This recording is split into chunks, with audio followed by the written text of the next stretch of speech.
The setting ball of fire in the sky cast the most mesmerizing glow on the figure seated by the window. The sunlight caught her gray hair and made it shimmer. Even in her very old age, she still maintained her aura of youthful vibrance. Her wrinkled skin, cracking ever so slightly, seemed to glow in the magnificent dusk. Her arthritic hands clasped tightly in her lap, playing with a rosary. It was not merely a distraction, but a ritual. She prayed every day, morning to night, with a rosary ever ready in her hands. It was not just beads on a string, but a beacon to help her get prayers to God, she told James. Whether this was disillusions at her old age or merely a joke, James was not sure. But it made her happy, and therefore it brought him some sense of joy. He would sit and stare at his mother throughout the day. Broke his heart to see her so frail. She had always been fragile, but the death of her husband of 50-odd years had really taken a toll on her. When James had first heard of the passing of his father just over a year ago, he dropped his job as a columnist for the local paper and rushed home to be with Edith. Neither of them had taken the death very well. Who takes death well? And they had decided it was best they stay together during the tough times. After the funeral and cremation, they left the hustle and bustle of the city life and moved to their summer cabin on the lakeside, far away from the woes of town.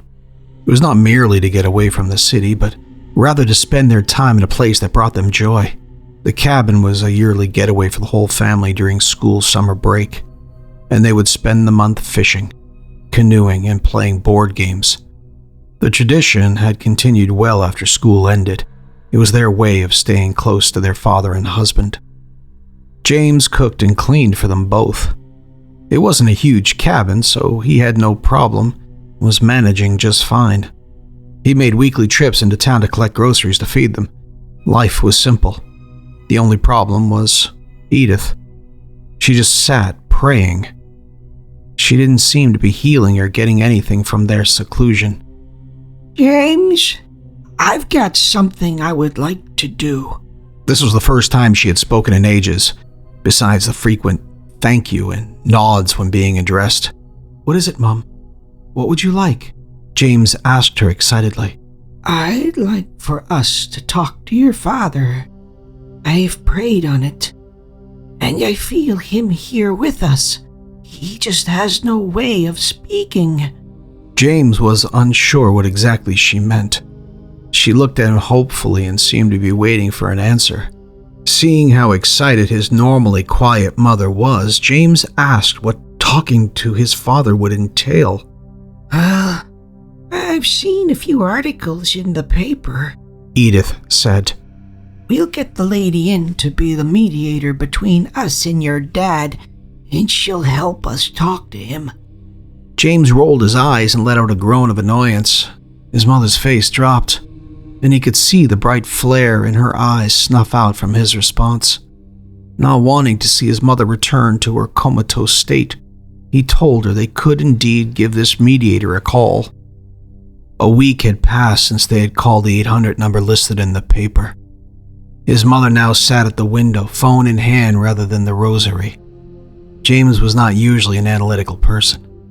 However, his immediate thought on this was the sudden switch in his mother's belief from God to hope in the unknown.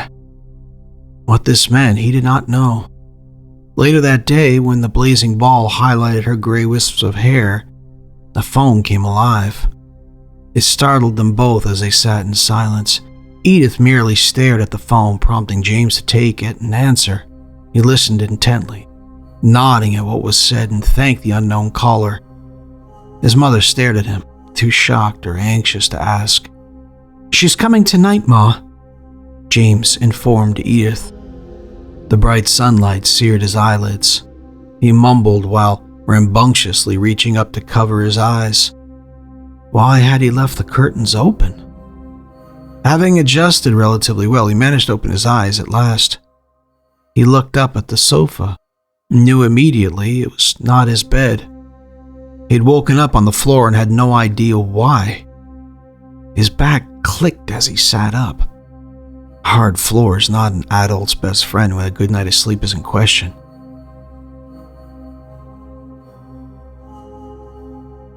All lethargy and confusion immediately dispersed as his eyes stumbled upon his mother, who lay across from him on the living room floor. He rushed up and made his way to her, lifting her gently off the floor and setting her down on the couch. Panic set in at the thought she had fallen at night and had laid there unattended to. Her eyes shot open, and a huge smile washed over her face. "James!" she exclaimed. "I think it worked." James was in awe. His mother was up and in the kitchen making them breakfast.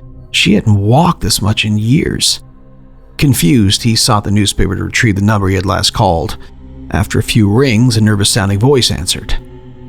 "Hi, is this Lady Gert?" "What do you want?" she asked before James finished the name. "I just wanted to ask what exactly happened last night. I must confess I don't remember much, but my mother seems to think something worked." "You must not call this number again. Your house is in no good spirit.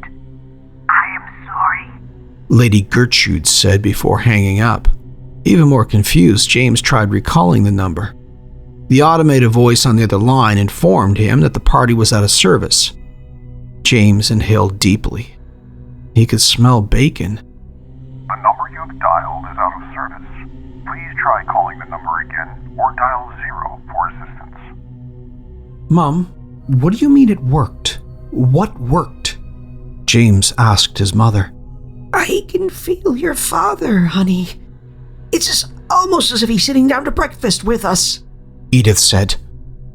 "What? What happened last night?" was the next question out of James' mouth. His mother looked confused, deep in thought. She put her knife and fork down. "Well, what do you know, Jimmy? Your mom must be getting old. For the life of me, I can't remember." She said with a laugh. "Eat your bacon before it gets cold." James sat up in bed. It was just a nightmare. He pressed the home button on his phone to check the time. His phone was dead. Thankful for having woken up in his bed this time, he felt along the bedside table for the lamp. His watch was on the table, so he checked the time. It was dark out, but it might be close to 5 a.m., and if it was, he would just start the day an hour earlier than usual. Maybe he'd make Edith breakfast in bed today. He felt the bulge of the lamp bottom and fumbled for the switch. It clicked on and illuminated his room. He glanced at his watch. It was 4:47. Guess it was going to be an early start to the day. A shadow in the corner near the door caught his eye and startled a small shout of surprise from him. "What?" The figure of his mother stood, back to him, facing the wall. She probably took too many Imavants to help her sleep. Sometimes she would sleepwalk. "Mom? James called out as he began to stand. Let's get you back to bed for a while. It's still early." The popping sounds her neck made as it turned sounded like when you crack your knuckles. James stared as his mother's head turned a full 180 degrees to stare at him, while her body faced the front. She stood, facing the wall but looking at him. He felt goosebumps break out all over his body. His bladder let loose, and he felt the warm stream run down his legs.